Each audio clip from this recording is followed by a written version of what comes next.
Is the microphone on? Yeah.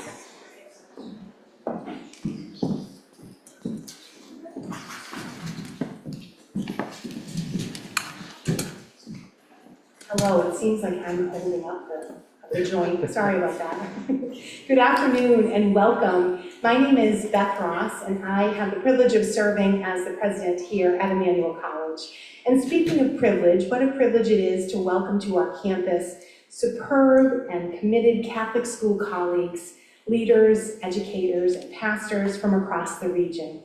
Many of you were here just a couple of months ago for the gathering of the Catholic School Support Network, and it is so good to have you back here today.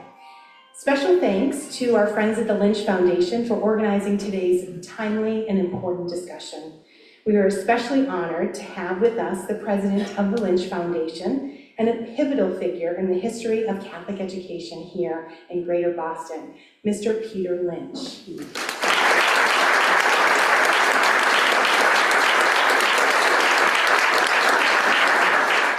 Peter, thank you.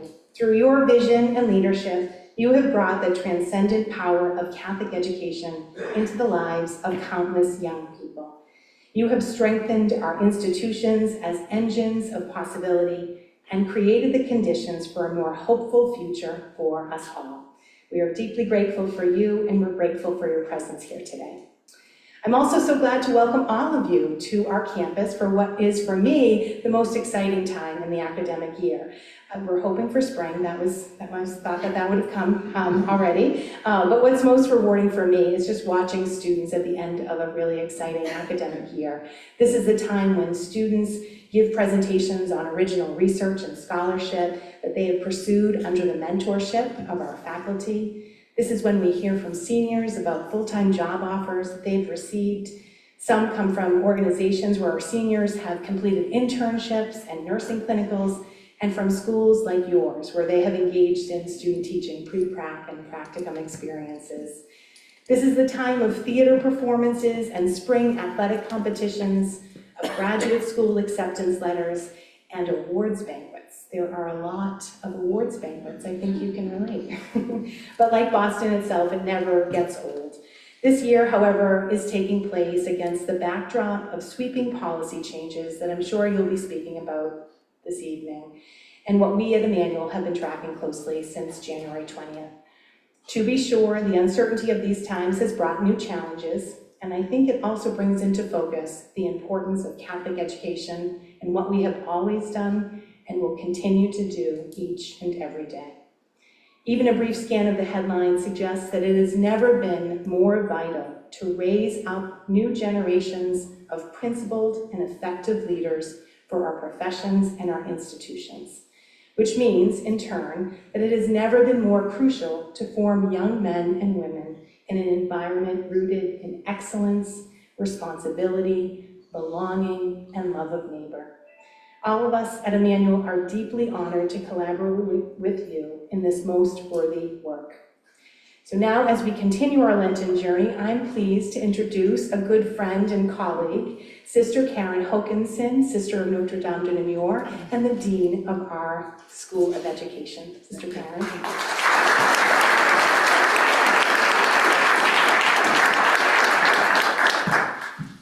Thank you very much, Beth, very honored. Just before I begin the prayer, I just want to tell you how my heart is touched by seeing so many wonderful Catholic educators here.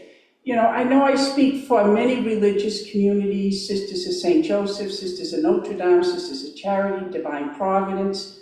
So many of them will say to me, I miss being in the schools, but they know that you are carrying on their rich tradition, and they're very, very grateful. You might not see them at many events, but please know I live with a large number of sisters, and they're always asking about what's going on in the schools. So it's an honor and a privilege to be able to do that. And I look at someone here that actually I taught on my first assignment teaching at St. Mary's in Lawrence, and she's now a principal herself. So it's great to just pass on the good works of all of our religious orders.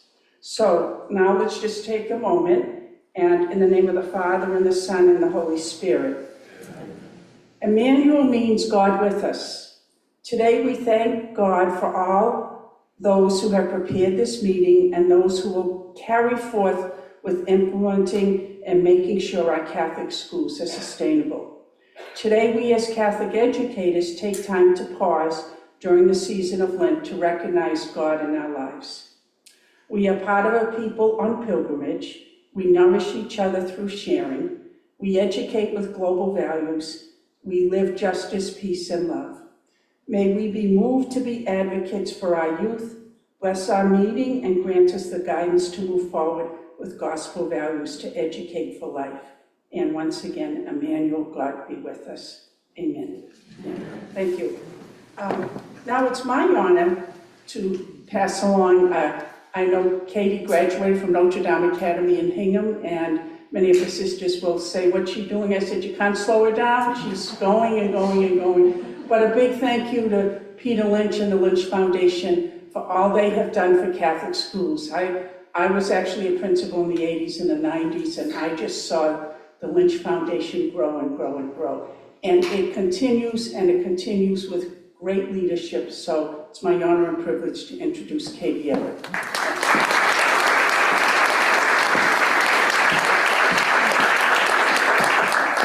Thank you, Sister Karen, and President. So nice to hear from both of you. And thank you all for being here today. Welcome to our third annual convening. We continue to build community through our shared commitment to support our students, our families, our teachers, our leaders, and the school communities. Tonight we will discuss the policy, progress, and priorities that have enabled us to serve 32,000 students.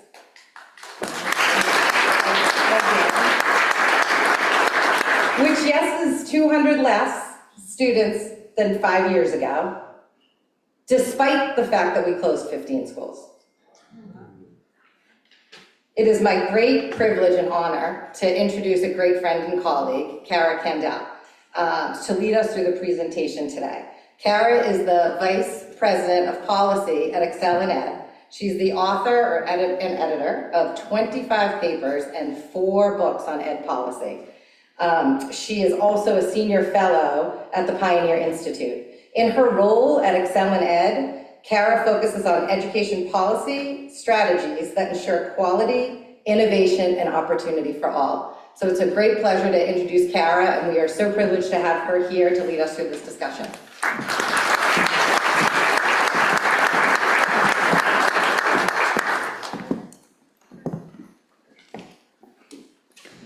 Thank you, Katie. Just trying to get the PowerPoint on. Thank you so much. Hello, thanks for having me. As Katie said, I'm Kara Kandel. I am the Vice President of Policy at the Foundation for Excellence in Education, also known as Excel in Ed. And you might not have heard of it. So let me take a minute to say, we are a national nonprofit. We work deeply in about 26 states, sometimes in Massachusetts, but just quietly, because my board chair is former Florida Governor Jeb Bush. We get a little more action in states like Mississippi and Alabama and Florida, but we're very happy to have done some work, for example, on early literacy policy here in the Commonwealth, as well as college and career pathways. We cover a variety of issues, but the one that is nearest and dearest to my heart, and the one that brought me to the foundation in the first place, is school choice, which brings me to my relationship with Katie. I do not have the fortune of being a graduate of a Catholic school. I instead went to what we might call a very mediocre public school outside of Detroit, Michigan, and in the Massachusetts context, that means it's probably not a great public school, probably wasn't at the time. If you know anything about Detroit public schools, they've getting better, but they've struggled quite a bit. And I'm also married to a wonderful Argentinian man who is a graduate of a Jesuit high school, and every time we go back to Buenos Aires, one of the great joys is spending time with most of the men he went to high school with. So it's always such a great lesson in the softer things that Catholic schools bring to the table, in addition to an excellent education. And those books that Katie mentioned and papers, many of them that I wrote in part for Pioneer Institute, were about Catholic schools, specifically in the Commonwealth and in Boston. And I just wanted to say that I came to that topic because when I was a doctoral student at BU many moons ago now, it came to my attention that Catholic schools were really one of the only forms of what I would call private school choice that folks have, in part because you all are so committed to helping anyone who wants a Catholic education, regardless of background and regardless of what they can pay. And we know that that's caused some headwinds, but I'm here to tell you sort of the state of the state. That's my job today, and I'm here to say that it's looking pretty good. So, as you know, the Lynch Foundation has worked very closely with some very capable consultants and researchers in helping to sort of stabilize our understanding of where Catholic schools are at. So this is a refresh of data that many of you might have seen. I'm going to just turn this a little bit there so you can see the slide. That many of you might have seen a couple convenings ago. But as Katie said, what this really shows us is that over time, since the last data were collected, your schools have actually maintained enrollment, right? So despite closures, enrollment's remaining relatively steady. And we can talk a little bit about what that means in the context of other private schools, for example, in the Commonwealth, and even nationally. And I'm here to tell you that one of the things that's most impressive to me about this, given the national view that I have, is that in Massachusetts, there is no public funding for private education. And in many of the states that I work in, 33 states now to be exact, students can have public funding for private education. So you all are swimming upstream, and I think that these numbers are really a testament to the fact that Catholic education is strong right now, especially in the Archdiocese. Okay, so the analysis, as Katie said, covered 84 schools, and one of the things that this shows us is that not just that enrollment is very steady, but we can sort of see here the total number of students served and where they are. So it's looking like, as you know, pre-kindergarten is a really strong point for Catholic schools. Things drop off. We'll have slides further down, sort of, which is really common for private schools, by the way. It's hard to flip preschoolers into kindergartners in many places. I say that as a board chair of my kids' private school in Newton, Massachusetts. We have that problem too. But then there's going to be some interesting growth, which we'll see later at the high school level.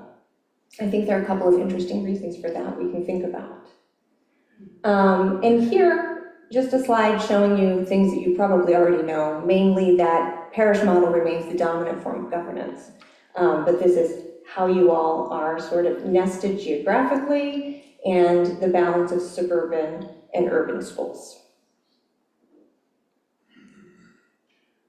Okay, so this is a slide that's really, I think it's really important. I think it's important to own, as I'm sure you all know, that enrollment's declining everywhere. The only places that I work in where enrollment's not declining are places like Florida, right? Places where we know enrollment's been going up. That might change given the weather, but this is pretty impressive. And we know that post-pandemic, right? Well, during the pandemic, we know that places like Boston lost a lot of students. So I think that the comparison here, especially to the City of Boston public schools and the City of Boston Catholic schools, while both saw declines in enrollment, right? There's a question of why Catholic schools enrollment dropped at a lesser rate, right? And we know in Boston, which has had its ongoing ups and downs, that many students left during the pandemic and didn't come back. I would put to you, just from the outsider perspective, that your schools have made some really tough decisions that it's more difficult at times, I think, for public school districts to make, and that's true across the country. And that is the idea of, should we consolidate our schools, should we close our schools, and hopefully provide a better experience for our students. And that could be definitely one of the reasons why. So smart decision making and being nimble, you all have seen a smaller drop in enrollment over time. So I think that this tells a pretty good story, in that this point here that the population of children ages 5 to 17 has declined faster in the City of Boston than in Massachusetts overall. The fact that Boston Catholic schools are able to maintain a little bit more enrollment, I think, says a whole lot about where we're at. Okay.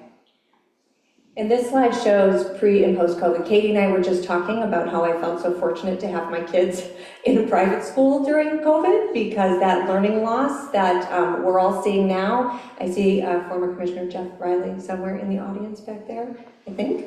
And I think he's supposed to be here. And I know that that was something that was very much on his mind as he was leaving our schools through the pandemic. Can we get our schools open? And you all managed to do that. The state had different headwinds to deal with, right? But so here we see enrollment pre and post-COVID. And again, it's a pretty good story showing that you all have an important value proposition to offer. So while you see that the decrease since COVID is there, it's substantial. We've got 16 schools increased pre-COVID since COVID, so 52 schools increasing enrollment since COVID, which is an important point. I think it's going to be even really more interesting to see where they are increasing. Okay. So here again, well, we had 14 schools gained 50 or more students, 9 of which are in the pre-K and pre-K to 12 category. That pre-K very strong for you all. Only 7 schools lost 50 or more students. And so this graph is telling of the growth that is there and the growth that is possible. So it seems that any decrease is being balanced out. And here we see that drop off that I talked about that you all are aware of, I'm sure, in your day-to-day. So it's hard to flip children from pre-K into kindergarten. And there's definitely room for growth at the elementary level. And I think it's very interesting is that we see an uptick there in grades 9 and 11, a little bit of decrease, but it looks like there's a real opportunity both in middle school and high school enrollment for your schools. And I think hopefully our panel is going to have some very interesting discussion about innovative high school models that can serve to enhance that value proposition that you all are already making to students.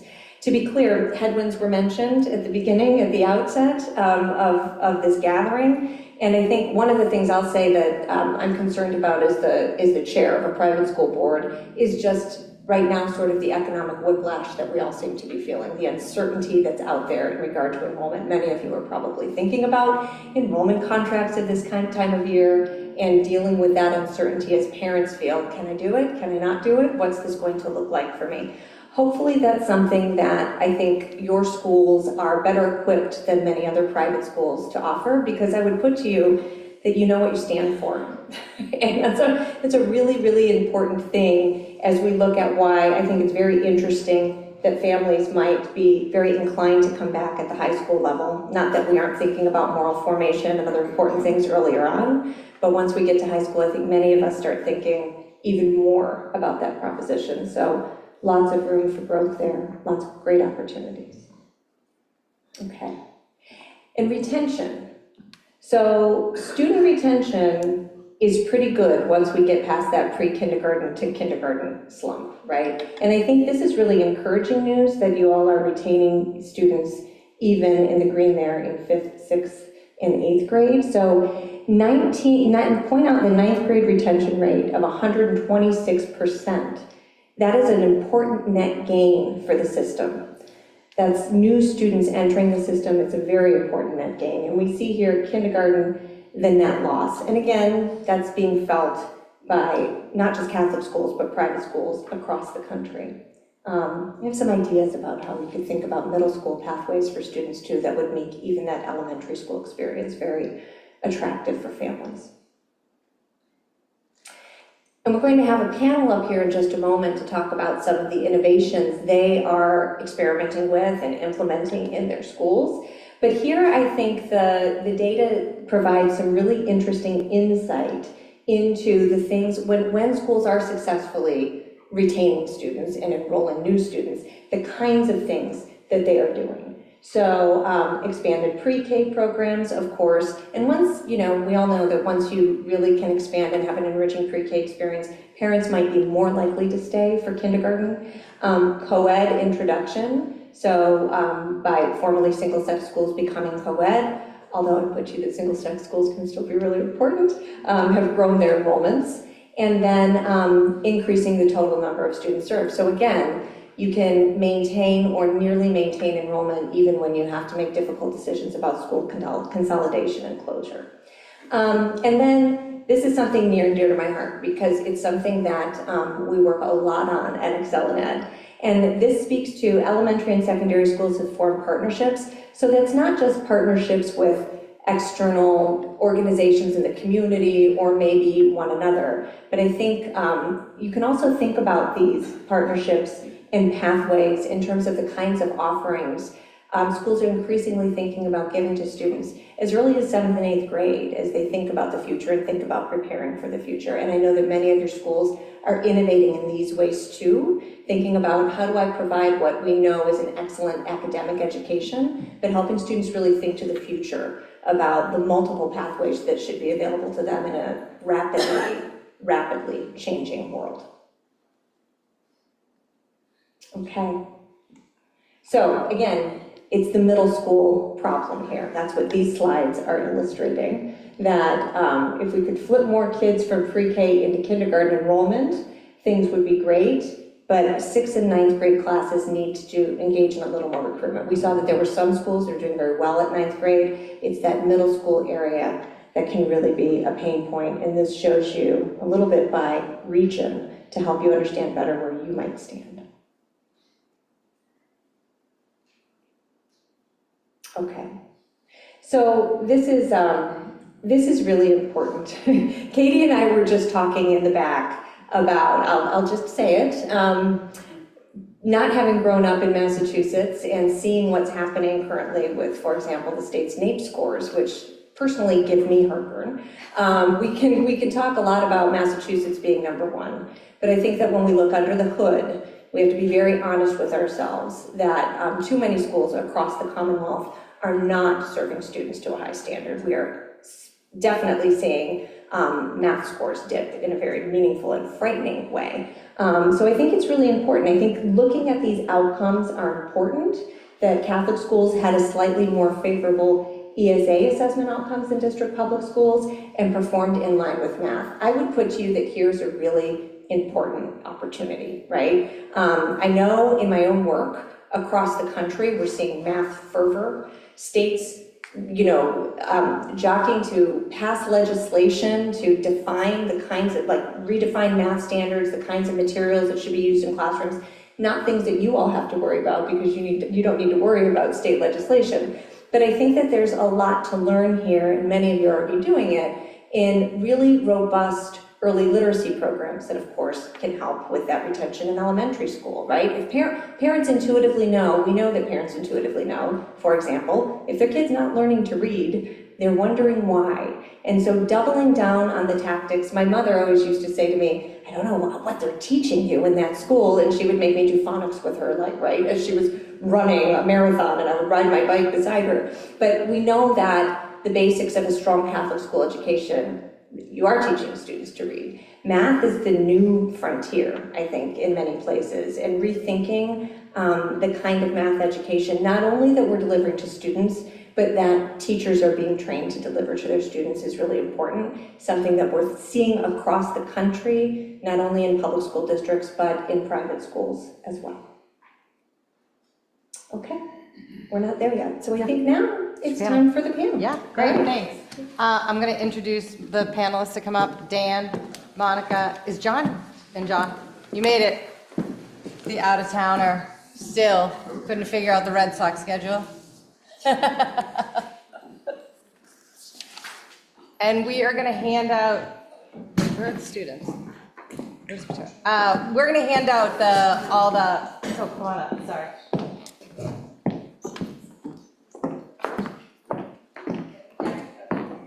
Can we shut off the screen?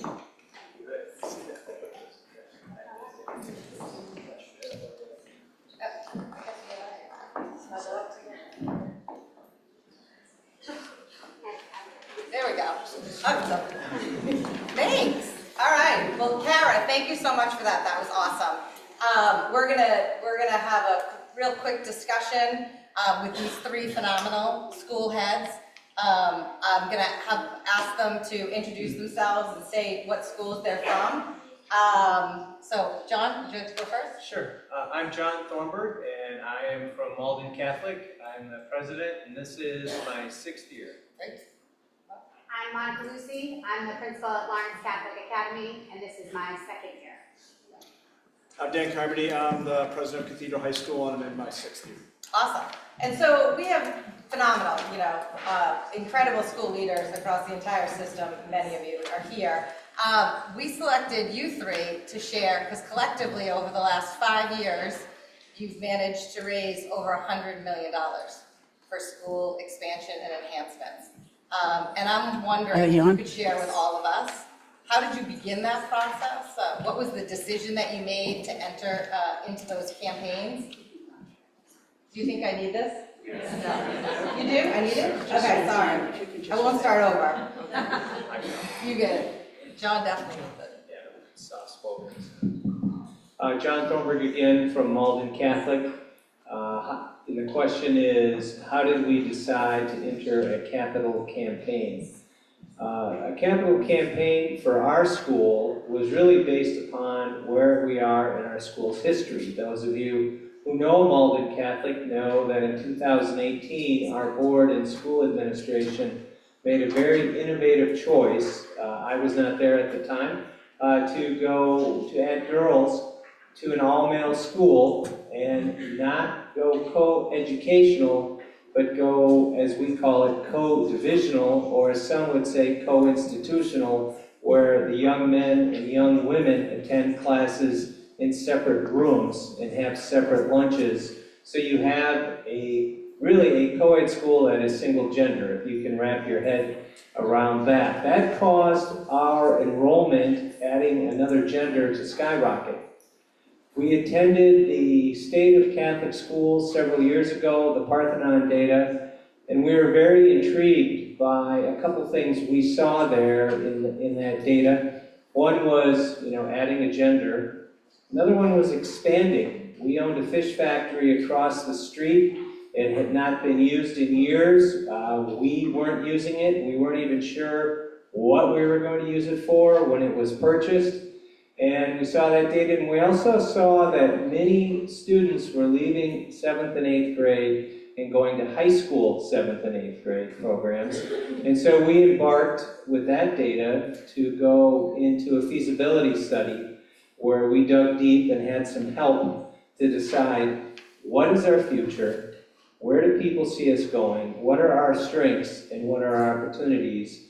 And that's how, based on that data, we entered into a capital campaign. And I don't want to hog the whole time, Katie, so I can pass it along. That's how we started. Thanks. First of all, Katie told us we had 5 minutes and we could bring notes, and then when I got here with my notes, she made me leave them at the table and said, you can't use those. So, our campaign, ours was an endowment campaign, the Cathedral, so it has a little bit of a different feel, and it was it was driven by really one question, and for us at Cathedral was how do we sustain our mission and make it last for the next 100 years? And so, in the beginning, we had a lot of questions we had to ask ourselves. Was our board ready and enthusiastic, and can we do this? And the answer to that was definitely yes. We then had to ask ourselves, was there a path to raise more money than we'd ever raised in the school's history? That was not a yes. That was like, we have no idea if we can do this or not, but let's go for it. And then we had to ask ourselves just a lot of questions on clarity of who we are and our identity and our Catholic identity and our vision and our mission and what we really wanted to see for the future of our school. So we looked at our academic program. We looked at animating the Catholic dimension of our school. We looked at our programs of student engagement and leadership. And we took it all and we tried to look at what we needed to do in the future to be the school that we wanted to be. And we were motivated by one of our most amazing alum. He came to us and he said, hey, if we want to make sure Cathedral's mission can last for the next 100 years, how much money do we need to put in an endowment to do what we've been doing? And what we do is fund the majority of the education for every single one of our students. And that amount was $60 million. And so we we embarked on a campaign of $60 million, and fast forward 3 years later, and fueled by just life-changing generosity from really so many of you even here in this room today, we were able to just change the entire outlook of our school. And what it really did is it allowed us to think differently, to act differently, to dream bigger about a future that at one point we weren't even sure was going to exist. So I think at one point, quite honestly, Cathedral was probably in that kind of small Catholic school category, are they going to make it? And I think as the result of our campaign and the generosity and of so many, we can now dream bigger of a future that we now know will exist. Thank you. Tough act to follow for both of you, but our campaign actually takes a different twist. We just finished raising $30 million for a brand new school. We are, I believe, I could be wrong, but the first brand new building in the Archdiocese in the last 50 years. We will be knocking down the current building that we are in terms of better outcomes for our students.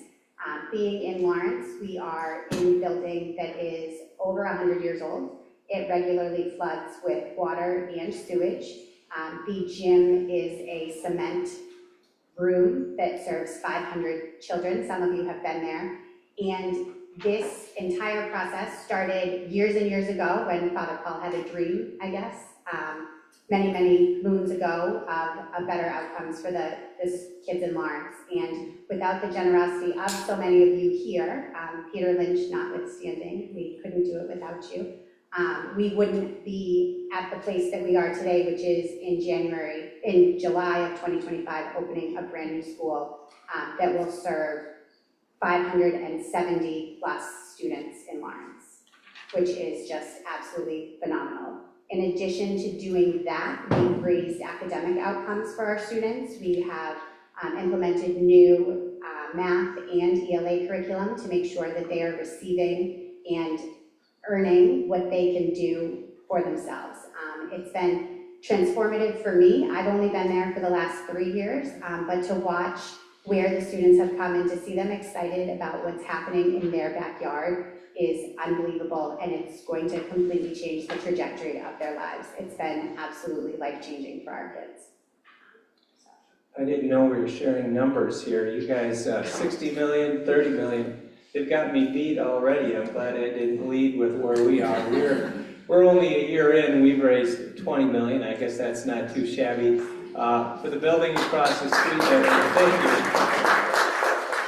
you. The building across the street that is where the fish factory was is a 70,000 square foot building that will have some high school classrooms, some athletic space, but more importantly for us, a 7th and 8th grade. And we designed it with a capacity of 200 students. And as of today, enrolled for next year, we've got 145, which is way beyond where we thought we'd be. I see Archbishop Williams here. Dennis should be happy because he's tutored us along the way on the middle school endeavor. But when it comes to campaigns, that's the thing, is you look around the room, and Katie said, well, you three have raised over 100 million.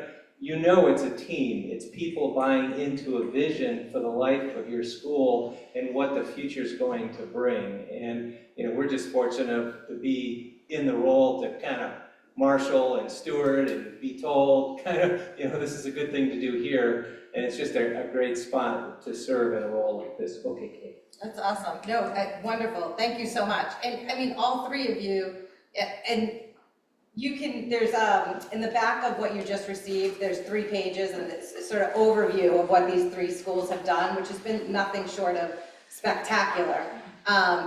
True visionary leaders, innovators, and relentless on behalf of your students and your communities. All 3 of you, it's 20%, 43%, 48% enrollment increases over the last 5 years. Can you share a little bit about what did that look like? What does that mean for your school? What does that mean for your culture, the community, the kids you're serving, everybody? I think the most important thing for me to probably say is some of you know Cathedral, you've been there, you know our community, and I think for so long in almost 100-year history, we have been known for like love, care, safety, community, for our students who need that most. And that is like, that's our foundation. We never want that to change. But I think the big shift we made, quite honestly, for a while, we kind of stopped there. And we were like, what about academic excellence for our students who deserve that just like anybody else? And so I think seeing our enrollment go up 20% is amazing, but I think it's what we're doing with those students and the focus. And I will say, you know, if you ask, you know, how are we doing it? One, he won't want me to do this, but we have an amazing principal. He should be up here instead of me. Carl's done just an awesome job of bringing a new academic culture, which is what our students deserve. But also some of the partnerships, you were talking about partnerships earlier, and what we're doing, particularly, I know some of you are working with the Catholic Schools Network, and that brought the calculus project to Cathedral, which is huge for us. It brought college affordable, which is huge for us. It's one thing for our families to get into these great schools, but it's another thing to be able to afford them and actually go to them. And I don't know if everyone from Emmanuel is still here, but like to have partnerships like Beth and Emmanuel who understand our missions and understand our students and know that these are landing spots for our students, schools like Emmanuel, schools like Stonehill. So just a huge focus on really raising our level of academics was something that was so critical for us in school. So we actually started in the complete opposite direction, and we started increasing our pre-K. So pre-K, pre-K1, which is what we call 2.9 to 4 years old, and pre-K2, which is 4 years old, we are doubling the size of our early childhood when we move into our new school building. Those classrooms are almost completely full for next year because there is the need. The need is there. The public schools, unfortunately, aren't meeting the needs of so many of our students, and we have families that don't want their children left behind. We are part of the Lynch Foundation's Early Childhood Initiative, which means that we take vouchers, and so that is a huge source of income and revenue for us, but it also means that we're held to a different standard, and so that's actually been great because literacy starts at 2.9. I was in pre-K1 the other day, and they're learning letters, and they're recognizing letters in their names, and by the time they leave, before they're 5 years old, they can write their first and their last name, and they are beginning to read, and that's where it starts. And the slides that were up there that talked about early literacy, like that for me is heartwarming because that's where it all begins, because our students won't be able to go to the cathedrals and the Malden Catholics and everywhere else for high school without those sort of foundations, and to have the children for 11 years and to really push them and to raise that academic level for them as it goes along, starting when they're 3 years old, is something. I'm looking at Allie because she's nodding because Mission Grammar feels the same way we do, I think. So that's just so important, and it really is how we move forward with our students. And then you spoke also about the partnerships, and we have a fabulous partnership with the Catholic Schools Foundation and with Central Catholic. And so many of our students, their parents want them to continue in Catholic education, and we want them to continue in Catholic education. And Notre Dame Cristo Rey and Central Catholic are the two most local Catholic high schools to Lawrence. We are far away from most of you, sorry. The kids aren't commuting to Boston, but because of that, like we have partnerships with those schools where they come to our campus and they meet our kids, and our kids can go to summer programs there. And that has opened pathways and doors for them that we didn't think was possible either. And Malden Catholic being an all-male school, and all of a sudden having girls come in was really transformative. It really has changed our school. We have cheerleading now, where before we didn't. We have dance, we have yoga, drama has taken off, and our mock trial team won the state championship a couple years ago. So it's almost as if it was meant to be. In Malden, if you go back, there was Boys Catholic and Girls Catholic. Girls Catholic closed in 1992, and a lot of the alums wish that Malden Catholic would have taken the girls at that time. They didn't have the opportunity. So what we've done is continue the legacy for a lot of alums from Girls Catholic by taking girls in our school. I will say it was a little bumpy in the beginning when you have an only son and he gets a surprise baby sister. It isn't always as smooth as you think it's going to be because there's some new things at the school designed, for the new students, but we were able to work through that, and now both boys and girls really appreciate the motto.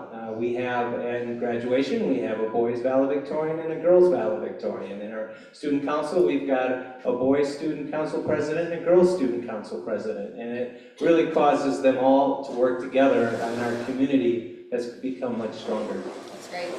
All right, well, this is excellent. And I'm going to pose another question to you three around, we're going to be talking later around the legislation that I think everyone's very interested in, ECA, and if school choice at the federal level passes, and what does that mean for your schools? And I'm looking and I'm seeing some of you, a couple of you have wait lists now, and so you're at capacity. And how do you think about that as you just finish these massive campaigns and new buildings and new facilities? How do you think about how you can serve more kids or more students? Or how do you partner with your other colleagues in this room? Or think about how you potentially partner with other colleagues in this room?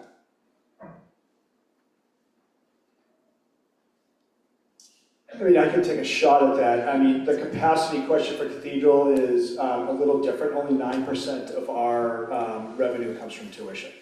And so quite honestly, we don't always have that same, like, we got to increase enrollment. We want to do the best job we can for the scholars that we have in our building. So I'm going to maybe tweak this a little bit. Katie, you can tell me to stop. But we talk a lot about why would this be so important for us. We talk a lot about Cathedral is we have this awesome endowment now, but that only covers about 50% of our annual budget. So a lot of people say, oh my gosh, you guys raised $60 million, you're all set now. Well, we're actually not, because we don't bring in tuition revenue, and so we still need to raise money throughout the year. And when we think of the possibility, our CFO always says, like, we need a third leg to the stool. We have the endowment, we have amazing generosity throughout the year.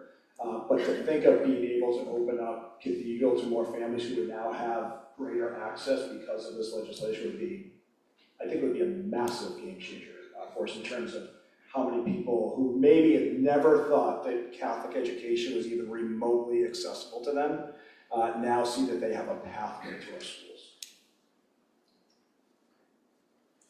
So we have waiting lists right now in pre-K1 all the way up through 5th grade. We only go to 8th grade. So for us, it would be finding the right fit of kids in 6th, 7th, and 8th grade to fill those classes. We have started taking students that reclass in 8th grade, so they repeat 8th grade with us for a number of different reasons. Sometimes it's athletic related, a lot of times it's academic related. They didn't get into the school of their choice, or they didn't know that private schools existed for high school until it was a little too late, and so they're doing another year to get a leg up and to make sure that they're prepared for the rigor that comes with a private Catholic education. That's sort of where we are. I mean, there's always, I'd like to think maybe we'll breathe for a year before we embark on another building project of some sort to, do something else and, expand even further, but who knows what that school choice is gonna bring for us. So I'm not sure we're there yet in terms of where we're going.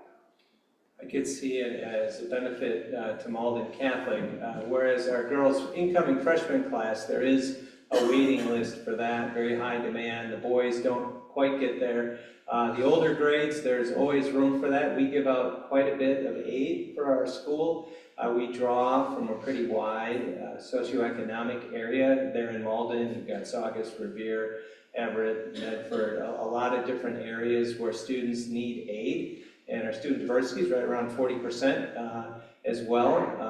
And it's always hard to whether or not to share numbers, but we give out around $5 million a year in aid to our students so they can come to Malden Catholic, because we want to do whatever we can to provide an affordable Catholic education to the students in our area. That's always been our mission. So if school choice became a reality, I could see that folding in nicely to what we do and making our job a little bit easier. Great. All right, excellent. I think that's super helpful. And since I didn't let you bring your notes up, Dan, I will just ask each of you if you wanted to add anything that I didn't ask you, since I didn't really prepare them, and the question I told them I was going to ask, I didn't really ask. So, would you like to go first, Dan? Think about the notes. I totally got this on myself. I mean, if I get like a final word, it's like massive gratitude to like everyone who, like this massive Catholic family that we have here, and what we're doing to make Catholic education accessible for students. There's so many people in the room who are supporters of what we do, and I always tell folks on our board chairs here, Bob O'Neill and Dave Emmanuel and Kathy, I wish every supporter of Catholic education could spend multiple days, and just a regular day, the good, bad, and the ugly in our schools, because you will see what you actually make possible. And I know this is not meant to be a thank you to supporters, but I do want to thank people who have made it possible. And I will just touch on too, because I'm looking at Allie, what am I going to say about her? You'd asked about partnerships. I do think the more we can figure out how to collaborate and work together, I don't want to call out too many people's names, but I'm looking at them right in the eye. There's conversation of, as Allie grows her school, Mission Grammar, and students go there because they know that then they have a chance to come to Cathedral or another Catholic school, and then they know they get to go to Emmanuel because of that partnership. There's massive strength in numbers in what we can do as a Catholic community, so just blessed to be part of it. You said all of it. You brought notes and I didn't, so that's fabulous. Should have never brought up the notes. I also think too, like, we're way up in almost in New Hampshire, but we're happy to partner with anyone. I mean, we think that Catholic education is the future for the kids, and I think everyone in the room wouldn't be in the room if they didn't believe that Catholic education wasn't the future. And so to be able to provide so many students with a pathway to show them just how much God loves them and how important they are and how blessed they are to be a part of what we do every day is really important. And these sorts of occasions we were commenting earlier, it's nice to see people not on Zoom. Like, it's nice to not see you as a floating head. So it's nice to be here and to be making those connections in person that will continue to build. I would just say thank you as well. I'd be a good case study because I'm from the Midwest, never been ahead of school before, came out to Boston, and somehow you all, in your support, I see many people I've had dinner with, the Lynch Foundation, Catholic School Foundation, the Catholic School Support Network, you have allowed me to join your family and encouraged and supported me so I could be successful in my role. I see one of our trustees here is Mr. Paul Fitzgerald, who we couldn't have done it without either. As they said, I just want to say thank you, because I don't sit up here thinking, oh, look at everything I've accomplished. I look at all the opportunities I've been given by this great family that is dedicated to Catholic education. Well, great. On that note, we're going to turn it back over to Kara, who's going to get into the policy.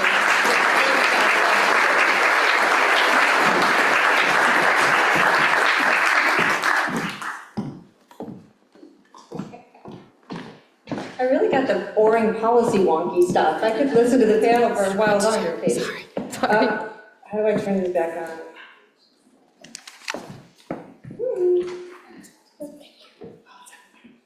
Okay, so yes, it's my job now to talk to you about it's poorly named. I want to note that we call it ECHA, which I wish the acronym was better. Yeah. But the Educational Choice for Children Act. And let's get to the next slide, but before we get there, I think that it's really, really important to talk about, how Catholic schools, especially with leadership from the Lynch Foundation, and I would say in large part an enlightened leadership at the state level, really took advantage of federal fundings that were available during COVID. And that is to say that you all took, many schools took Gears and Eames money and actually used it, and spent the money on things that work. And this is so incredibly important, because I can tell you, you only have to read your local newspaper to understand that many districts in the Commonwealth either didn't spend all their money and now it's going to be taken back. I was on a call yesterday with 12 different state commissioners of education, and we are talking about that federal money going away, some of which was already spent and committed, by the way, tens of millions in some states. State of Texas, pretty big state, I can tell you it's a lot bigger than that. So to have taken those funds and spent them wisely is incredibly important. And I would say that what I mean by enlightened state leadership is not only, I know that you all had the Lynch Foundation and others saying, here are the things you can use, and really guiding you through what can be that federal red tape. But you also had Secretary Pizer and Commissioner of Education Jeff Riley, who didn't stand in the way of private schools getting that funding. And I am here to tell you that I worked in school choice through that time at Excel and Ed, and boy, oh boy, there were lots of state chiefs that did not want to see that funding go to private schools, especially faith-based private schools. So cheers to that. So here we have the eligible grants, and you can see the other Lynch Foundation partners.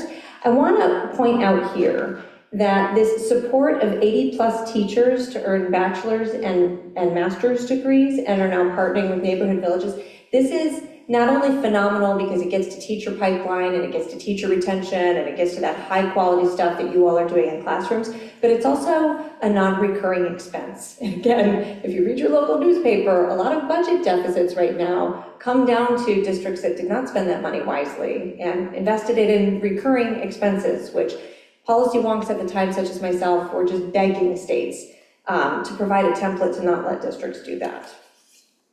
Okay. So the educational choice for children, I can't make it singular for some reason, for Children Act. This is an idea that has been in the ether for at least a decade. And so I pointed out before that 33 states across our country now allow public funding, public money to fund private schools, including faith-based schools, and many now have what we call education scholarship accounts. This takes that form. I can talk a little bit about that.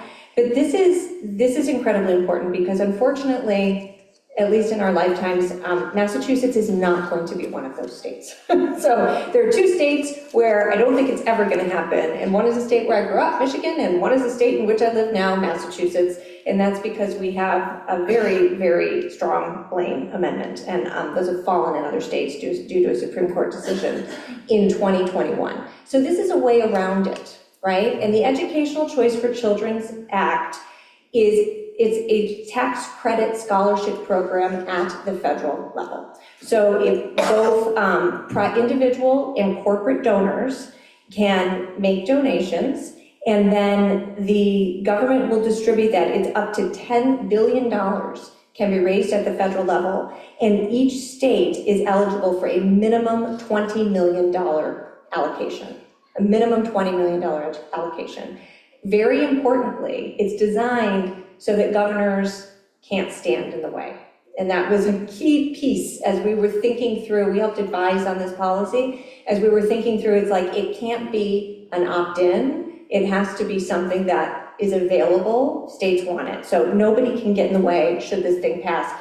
Do we think it will pass? That's another conversation, very hopeful, and think it's got a better chance now than it ever did before.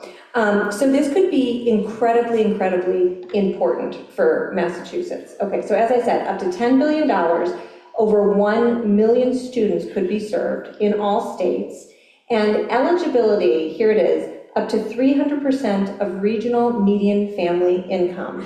So that is, we think, up to 90% of K to 12 students. This could be a game changer. Here's a list of organizations that support the legislation and are working behind the scenes. We think it's going to be part of a larger budget reconciliation package, which is why it probably has a better chance of passing. But one of the things that I wanted to point out, because I get to be here with you all tonight, is that I think you are in incredibly good hands in Massachusetts to see this go forward. I know that with the help of Lynch Foundation and others, the Children's Scholarship Fund already has a presence here in Massachusetts. They have a great presence in New York where they started giving out scholarships, but you've got an infrastructure that is poised to be able to make these scholarships to students, and that's incredibly important. A word about how the scholarships can be used. Most families, even in families in states with really robust school choice programs, right, where you could use scholarship funds if you're a homeschooler, or for tutoring, or for if you have special needs for certain supplemental materials that help you in learning. Most students still use scholarships across all choice programs except for Utah, which is just full of homeschoolers. But they use these for private school tuition. But in your case, not only are these scholarships stackable, so you can use them, right, if students are eligible for this scholarship, they can stack it on top of another and another. They can also use it for multiple different things. So if a student is able to pay tuition, they could make up some portion of tuition. They could also use it for after-school enrichment. They could use it for supplemental materials. And so something to be thinking about, just as you were thinking about when we're taking the first round of federal funding here in Eanes, right, is what are the things that you would advise families to use if they have an opportunity, right? What are those proven practices and materials? And you've got a good infrastructure in place with folks like Katie and Children's Scholarship Fund already thinking about these things. It will be the only path to private school choice in the Commonwealth, should it happen. We're very hopeful that it will happen. And it could be up to $220 million annually in scholarships. So that's about 45,000 students here in the Commonwealth. I'd like to say a word about one of the things I've learned working in the private school choice area with 33 states across the country in the past 10 years. And that is this. You all are the front line of helping families understand, should this pass, that it is available to them. It is there's often the assumption is made that the state passes a program or the feds pass a program and families just wake up and they're like, I'm gonna go look for that scholarship. And that's not at all how it works. Florida has the most robust school choice program in the nation. They've got almost, I think the latest statistic we have is 60% of students in Florida are enrolled in a school of choice. And that could be a charter school, but more and more and more, it is private schooling. And many of those schools are faith-based schools. Many of those schools are faith-based schools.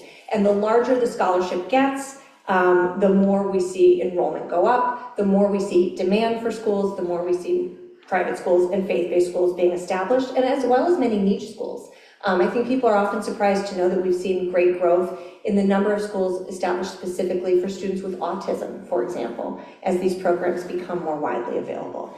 But to a T, every single state administrator has told us that it is teachers and principals who are really the front line when you get an inquiry or sending information out into the community to make it known that these funds are available to families and that a Catholic education is possible to them is incredibly important. We don't even have any more slides. No, we're I done. think that's all we had. So I'm more than happy to answer any questions about ECA. I don't know that I have all of the answers, but I will say we'll be watching. If this happens, it is likely to happen sometime in the summer, is what I'm before hearing. Memorial Day. You think they're going to do it before Memorial Day? So yes, they're going to do it before Memorial Day. All right, well, you know better than I do. Yeah. So we shall see what happens. It's something that I know Katie and company are already preparing for, and we're really excited to see for students in Massachusetts. Mm-hmm. So we're happy to take questions. I don't know, we have microphones. And to share more information on anything you are interested in hearing about for ECA. I did have a call today. Actually, why don't I just go up there, I guess. So Kara can take questions, I can take questions. We did have a call today. I don't know if anyone in the room was on the call for the Invest in Ed call. Was anyone? Okay, so I was on the call, and Senator Tim Scott was on the call, and we got an update. So it is in budget reconciliation. The House and the Senate aren't on agreement. They both have come with budgets. They're now negotiating what stays in. They are hoping to get it done within the next 7 weeks before Memorial Day. And there is the team that Invest in Ed has hired is the team that got the last Trump tax bill passed in 2017. And so they're using a very similar strategy around leverage and communication with the senators and the Congress to make decisions. There's a huge effort around C4 and a big aggressive push. And it's basically gonna come down to the president making the decision to get it in there. And the speaker has said he wants to get this done and Trump wants it in there. And so They're really very optimistic. I mean, that's what they're gonna wanna say to us as a group of funders on that call. But it looks very, very positive. I'd say it's, 70% chance of it happening, which, like Kara said, for us in Massachusetts, it would be incredible because we are never gonna get this sort of opportunity at a state level.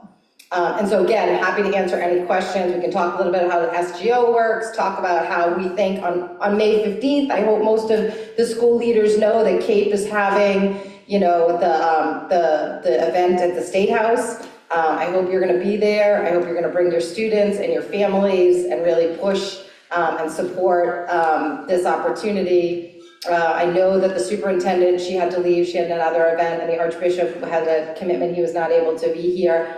But they're very supportive. All 4 dioceses actually in the state are supportive and working very actively together. Unfortunately, in Massachusetts, it doesn't really, none of our legislators, I think, are gonna be positively influenced to support this.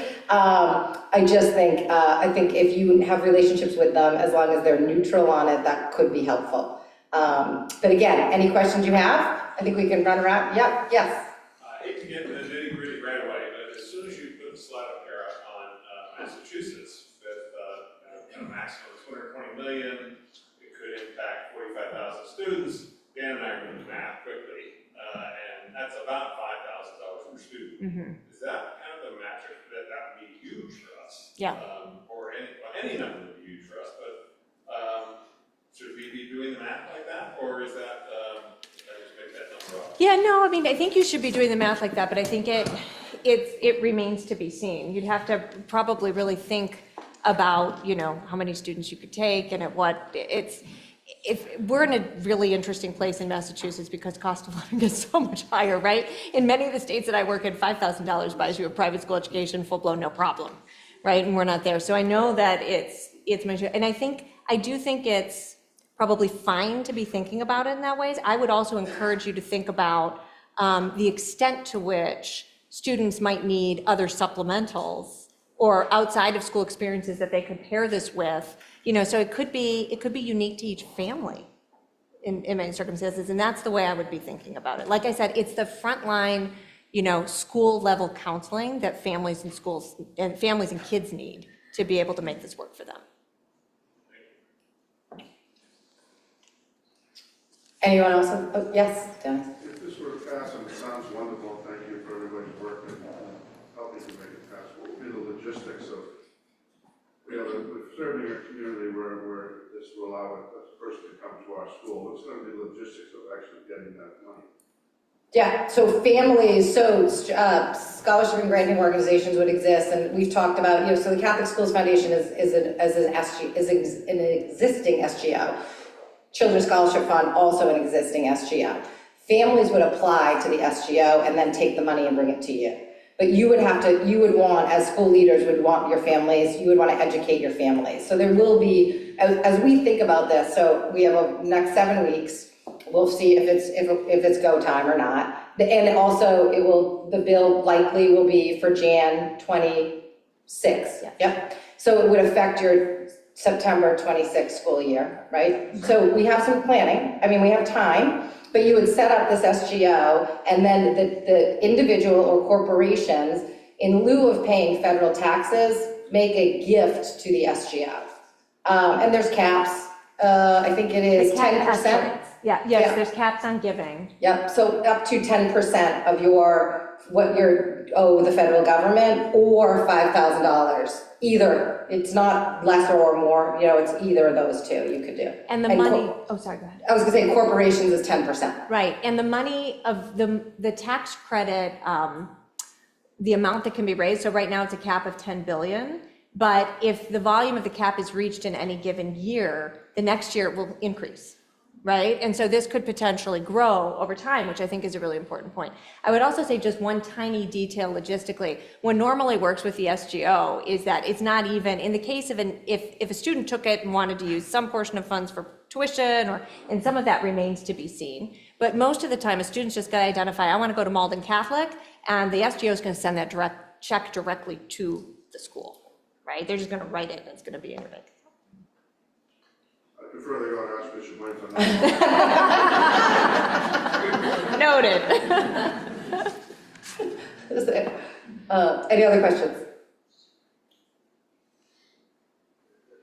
Great, well, excellent. Again, I'm so super grateful for Kara to be here, and we're blessed that she lives here, and has been a great friend and colleague through all the good, the bad, the ugly for the last 10 years.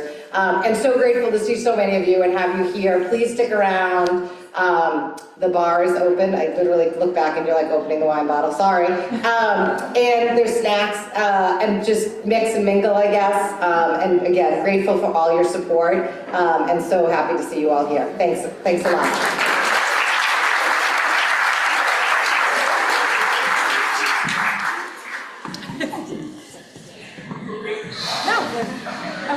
Thanks to both of you. Yeah, thanks, Fantastic. Sarah, Thanks for your thanks. leadership. Good to see you. And so how did you get connected with Pioneer Institute? I'm a member and donor. Oh my gosh, so I actually haven't been a senior fellow there for a couple of years.